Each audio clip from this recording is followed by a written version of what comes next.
Hi மக்கா, எல்லாரும் எப்படி இருக்கீங்க? என்ன மாஸ்க் போட்டுட்டு உங்க முன்னாடி வந்து இருக்கேன் அப்படின்னு தானே பார்க்குறீங்க. ஆக்சுவலாக பார்த்தீங்கன்னா மாஸ்க் இல்லாமல் தான் நான் இந்த வீடியோ பேசினேன் பார்த்துக்கோங்க. எனக்கு சுத்தமாக பேச வர மாட்டேக்கு, ஒரு மாதிரி நர்வஸாக இருக்குது. நர்வஸ்ன்னு சொல்கிறத விட எனக்கு சிரிப்பாக வருது பார்த்துக்கோங்க. சுத்தமாக என்னால் பேசவே முடியலை. அதனால தான் சரி மாஸ்க்கை போட்டுகிட்டே பேச ஆரம்பிச்சிடலாம் அப்படின்னு சொல்லிட்டு மாஸ்க் போட்டுட்டு நான் பேசிகிட்டு இருக்கேன். ஆக்சுவலாக எனக்கு எப்படி இருக்குன்னு பார்த்தீங்கன்னா என்னோட காலேஜ் டேஸ்க்கு வந்து திரும்பி போன மாதிரி இருக்குது. ஏன்னா நாங்கள் காலேஜில் வந்து ஃபுல்லாகவே நானும் என் ஃப்ரெண்டும் மாஸ்கோட தான் சுற்றிக்கிட்டே இருப்போம். என்னோட விளாக்ஸ், காலேஜ் விளாக்ஸ் எல்லாம் நீங்கள் பார்த்துருந்தீங்கன்னா தெரியும். என்னோட பழைய சேனலில் நான் அப்லோட் பண்ணியிருக்கேன். அந்த மாதிரி தான் எனக்கு இப்போதைக்கு இருக்குது பார்த்துக்கோங்க. ஆக்சுவலாக என் ஃப்ரெண்டை ரொம்ப மிஸ் பண்ணுறேன். மாஸ்க் போட்டோடனே நான் எங்கள் அம்மா கிட்ட அதான் சொன்னேன், எனக்கு என்னமோ ஜின்ஸியை மிஸ் பண்ணுற மாதிரி இருக்குது அப்படின்ட்டு. அந்தளவுக்கு நானும் என் ஃப்ரெண்டும் ஃபுல்லாகவே மாஸ்கோட தான் சுற்றிக்கிட்டு இருப்போம். ஸோ ஓகே, நான் இந்த வீடியோ எதுக்காக இப்போ நான் மேக் பண்ணியிருக்கேன் அப்படின்னு பார்த்தீங்கன்னா, TNPSC group 4 exam hall ticket வந்து ரிலீஸ் ஆகிடுச்சு.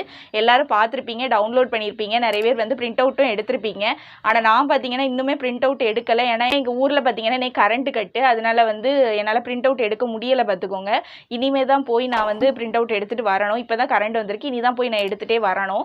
ஸோ இந்த வீடியோ எதுக்காக அப்படின்னு பார்த்தீங்கன்னா, ஒரு சில டவுட்ஸை வந்து நான் கிளாரிஃபை பண்ணலாம் அப்படிங்கிறதுக்காக தான் இந்த வீடியோ நான் மேக் பண்ணியிருக்கேன். ஆக்சுவலாக பார்த்தீங்கன்னா ஒரு சில விஷயம் எனக்குமே தெரியாது. நான் எனக்கு தெரியாத விஷயத்த உங்களுக்கு கேட்குறேன். நீங்கள் தெரிஞ்சால் வந்து கமெண்ட் செக்ஷனில் எனக்குமே சொல்லுங்கள். ஒருத்தவங்க வந்து கமெண்ட் பண்ணியிருந்தாங்க, இப்போ வந்து டிஎன்பிஎஸ்சி குரூப் 4 எக்ஸாம் நம்ம எழுத போகிறோம், அந்த எக்ஸாம் சென்டரில் வந்து பேரண்ட்ஸை வந்து அலோவ் பண்ணுவாங்களா, உள்ள வெயிட் பண்ணுறதுக்கு அலோவ் பண்ணுவாங்களா அப்படின்னு கேட்டிருந்தாங்க. ஆக்சுவலாக நான் எனக்கு நடந்ததை உங்களுக்கு நான் ஷேர் பண்ணுறேன். மற்ற சென்டர் பற்றியெல்லாம் எனக்கு ஐடியா இல்லை. எனக்கு தெரிஞ்சதை நான் உங்களுக்கு ஷேர் பண்ணுறேன். நான் எக்ஸாம் எழுத போயிருந்த சென்டரில் பார்த்தீங்கன்னா உள்ளே வந்து பேரண்ட்ஸை அலோவ் பண்ணவே இல்லை. ஸ்கூலுக்கு வெளியில் தான் அவங்கள வந்து நிற்க வச்சுருந்தாங்க. அதாவது ரோட்டில் தான் அவங்கள நிற்க வச்சுருந்தாங்க. உள்ளே கூட அவங்கள வந்து எங்கே உட்கார விடலை, வெளியில் தான் வந்து நிற்க வச்சுருந்தாங்க. ஸோ உங்களோட பேரண்ட்ஸ் வரதா இருந்தால் கண்டிப்பாக வெளியில் தான் நிற்க விடுவாங்க பார்த்துக்கோங்க. அதனால் அவங்க வராண்டான்னு சொல்லலை, உங்களை விட்டுட்டு ரெண்டாவது கூப்பிட வந்தாங்கன்னா பெட்டராக இருக்கும். நான் எங்கள் அப்பாவை போக சொன்னாலும் அவங்க போக மாட்டாங்க, கண்டிப்பாக வெயிட் பண்ணிட்டு தான் இருப்பாங்க. ஸோ அவங்கள வந்து நான் வெளியில் வெயிட் பண்ணிட்டு இருந்தாங்க. நான் உள்ள எக்ஸாம் எழுத போயிருந்தேன் எக்ஸாம் ஹாலில். ஸோ அதாவது நம்ம காலேஜுக்குள்ளால் கூட அலோவ் பண்ண மாட்டாங்க, காலேஜோ ஸ்கூலோ அதுக்குள்ளே கூட அலோவ் பண்ண மாட்டாங்க, வெளியில் தான் நிற்கிற மாதிரி இருக்கும். ஸோ நீங்கள் அதை பார்த்துக்கோங்க. அதுக்கப்புறமா பென் பற்றி கேட்டிருந்தீங்க. ஸோ டிஎன்பிஎஸ்சி குரூப் 4 எக்ஸாமுக்காக நான் யூஸ் பண்ணுற பென் பார்த்தீங்கன்னா, ஆக்சுவலாக எனக்கு இந்த பென் தான் பிடிக்கும். இது பார்த்தீங்கன்னா ரோரிட்டோ ஃபேண்டா. இந்த பென் தான் நான் வந்து யூஸ் பண்ணுவேன். தெரியுதா உங்களுக்குன்னு தெரியல, ரோரிட்டோ ஃபேண்டா. நான் வந்து பிக்சர் வேணாலும் நான் உங்களுக்கு ஷேர் பண்ணுறேன். ஆக்சுவலாக இந்த பென் வந்து எனக்கு ரொம்ப பிடிக்கும் பார்த்துக்கோங்க. என் லாஸ்ட் குரூப் 4 எக்ஸாமுக்கு நான் இந்த பென் வச்சு தான் எழுதியிருந்தேன். நீங்களுமே இந்த பென் யூஸ் பண்ணி பாருங்கள், உண்மையாகவே நல்லாயிருக்கும். இந்த பென் வந்து ஹாலுக்கு கொண்டு போகிறதுக்கு முன்னாடி வீட்டில் வச்சு நீங்கள் நிறைய வந்து ப்ராக்டிஸ் பண்ணிவிட்டு அதுக்கப்புறமா வந்து எடுத்துகிட்டு போங்க. ஸோ இதில் இந்த பெனில் நான் 2 வாங்கியிருக்கேன். ஸோ இதுதான் நான் வந்து யூஸ் பண்ண போகிறேன் பார்த்துக்கோங்க குரூப் 4 எக்ஸாமுக்காக. பர்சனலாக என்னோடய ஃபேவரட் அப்படின்னு சொல்லலாம்.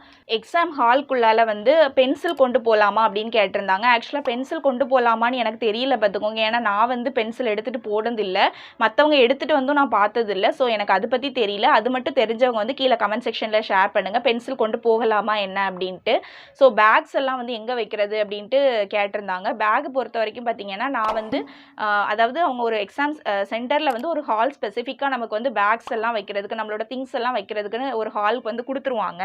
ஸோ அதை பற்றி நீங்கள் வந்து ஒரி பண்ண வேண்டிய அவசியம் இல்லை. நான் என்னை பொறுத்த வரைக்கும் நான் லாஸ்ட் குரூப் 4 எக்ஸாமுக்கு என்ன பண்ணியிருந்தேன்னா, நான் கொண்டு போயிருந்தேன் என்னோட திங்ஸ் எல்லாத்தையுமே வந்து நான் எங்கள் அப்பா கிட்ட கொடுத்து வச்சுருந்தேன். அவங்க வெளியே வச்சுட்டு வெயிட் பண்ணிட்டு இருந்தாங்க. ஸோ நீங்கள் வந்து உங்கள் பேரண்ட்ஸ்கிட்ட கொடுக்கலாம், இல்லை அப்படின்னா நீங்கள் வந்து அவங்க தரக்கூடிய அந்த ஸ்பெசிஃபிக்கான ஹாலில் வந்து நீங்கள் கொண்டு போய் வச்சாலும் வச்சுக்கலாம். ஸோ அதை பற்றி எந்த ஒரு இஷ்யூமே இல்லை. அப்புறமா வாட்ச் கொண்டு போகலாமா அப்படின்னு கேட்டிருந்தீங்க. அது வந்து ஒவ்வொரு எக்ஸாமினரை பொறுத்து அப்படின்னு எனக்கு தோணுது பார்த்துக்கோங்க. ஏன்னா என்னோட ஹாலில் வந்து எக்ஸாமினர் வந்து வாட்ச் அலோவ் பண்ணியிருந்தாங்க, என்னோட பக்கத்து ஹாலில் உள்ள அக்காவுக்கு வந்து அலோவ் பண்ணலை. ஸோ மேக்ஸிமம் வந்து வாட்ச் அலோவ் பண்ணுவாங்க. அது ஸ்மார்ட் வாட்சாக இல்லாத வரைக்கும் கண்டிப்பாக வந்து அலோவ் பண்ணுவாங்க எனக்கு தெரிஞ்ச வரைக்கும். அதுவும் தெரிஞ்சவங்க வந்து கீழே கிளாரிஃபை பண்ணுங்கள் கமெண்ட் செக்ஷனில். எக்ஸாம் ஹால்குள்ளே என்னெல்லாம் கொண்டு போனீங்க அப்படின்னு கேட்டிருந்தீங்க. நான் பார்த்தீங்கன்னா எக்ஸாம் ஹால்குள்ளால் வந்து 2 பிளாக் பென் நெசசரி, அது கண்டிப்பாக வச்சுக்கோங்க. நீங்களுமே 2 பென் வச்சுக்கோங்க. ஸோ 2 பென் கொண்டு போயிருந்தேன். அதுக்கப்புறமா பார்த்தீங்கன்னா வாட்ச் எடுத்துகிட்டு போயிருந்தேன். ஸோ அதுக்கப்புறமா வந்து ஒரு ஃபோட்டோ கொண்டு போயிருந்தேன். என்னோட ஃபோட்டோ ஒன்று வச்சுருந்தேன். அதுக்கப்புறமா என்னோட ஆதார் கார்டு ஒன்று வச்சுருந்தேன். ப்ரூஃபுக்கு வந்து நம்ம வச்சுருக்கிறது பெஸ்ட்டுன்னு எனக்கு தோணுச்சு. ஃபோட்டோ வேணுமான்லாம் எனக்கு தெரியல, ஆனால் நான் கொண்டு போயிருந்தேன் பார்த்துக்கோங்க. இந்த வாட்டி நான் கொண்டு போகணும் அப்படின்னு பிளான் பண்ணியிருக்கேன். ஸோ ஆதார் கார்டு, ஃபோட்டோ, அதுக்கப்புறமா 2 பிளாக் பென், அதுக்கப்புறம் வந்து ஒரு வாட்ச் வச்சுருந்தேன். ஸோ இவ்வளோ தான் நான் கொண்டு போயிருந்தேன். மற்றபடி பேக்கில் வந்து வாட்டர் பாட்டில் எல்லாமே வச்சுருந்தேன். ஆனால் எக்ஸாமுக்கு முன்னாடி தண்ணி எல்லாம் குடிக்காதீங்க பார்த்துக்கோங்க. அங்கே போய் உட்காந்துட்டு நமக்கு ரெஸ்ட் ரூம் எல்லாம் வந்து அலோவ் பண்ண மாட்டாங்க. ஸோ நமக்கு வந்து தண்ணியெல்லாம் அதிகமாக வந்து குடிக்காதீங்க, அவாய்ட் பண்ணுறது பெஸ்ட்டு. ஸோ எல்லாருமே வந்து இப்போ ரிவிஷன் வந்து பண்ணிட்டு இருப்பீங்க. நானுமே இப்போ ரிவிஷன் பண்ணிட்டு இருக்கேன். கொஞ்சம் பயமாக தான் இருக்கும். கொஞ்சம் இல்லை, ரொம்பவே பயமாக இருக்குது பார்த்துக்கோங்க. எப்போவுமே என்னோட ஸ்கூல் ஃப்ரெண்ட்ஸ், அதாவது காலேஜ் ஃப்ரெண்ட்ஸ் எப்போவுமே என்கிட்ட சொல்லுவாங்க, எக்ஸாமுக்கு முன்னாடி நம்ம வந்து படிச்சுட்டு போனால் தான் நமக்கு ரொம்ப பதட்டமாக இருக்கும், அதனால தான் நீ பயப்படுற அப்படின்னு சொல்லுவாங்க.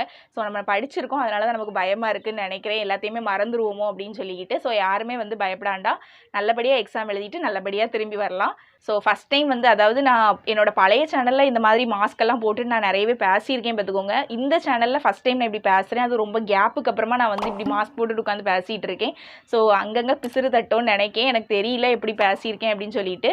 ஸோ ஃபஸ்ட் வீடியோ அப்படிங்கிறதுனால கொஞ்சம் அட்ஜஸ்ட் பண்ணிக்கோங்க. ஏதாவது தப்பு இருந்துச்சு அப்படின்னா போக போக வந்து நான் என்னோட இதை கரெக்ஷன் பண்ணிக்கிறேன். ஆக்சுவலாக ரொம்பவே வந்து மாஸ்க் போட்டுட்டு பேசுகிறது கஷ்டமாக தான் இருக்குது. மாஸ்க் ரிமூவ் பண்ணிட்டு பேசுகிறது தான் எனக்குமே வந்து கம்ஃபர்டபுளாக இருக்குது பார்த்துக்கோங்க. ஆனால் என்ன சொல்லுறதுக்கு, எனக்கு பேசவே வர மாட்டேங்குது, அதுதான் உண்மை. அதனால தான் நான் மாஸ்க் போட்டுட்டு இருக்கேன். மற்றபடி ஒரு ரீசனுமே இல்லை. ஸோ நெக்ஸ்ட் வீடியோவில் நம்ம சந்திக்கலாம். வேறு ஏதாவது டவுட்ஸ் இருந்துச்சு, வேறு ஏதாவது விஷயம் உண்டுமானா நீங்கள் வந்து கீழே கமெண்ட் செக்ஷனில் கேளுங்க. நான் நெக்ஸ்ட் வீடியோவில் நான் எனக்கு தெரிஞ்ச விஷயத்தை உங்களுக்கு நான் கிளாரிஃபை பண்ணி கொடுக்குறேன். ஓகே, பாய். நெக்ஸ்ட் வீடியோவில் பார்ப்போம்.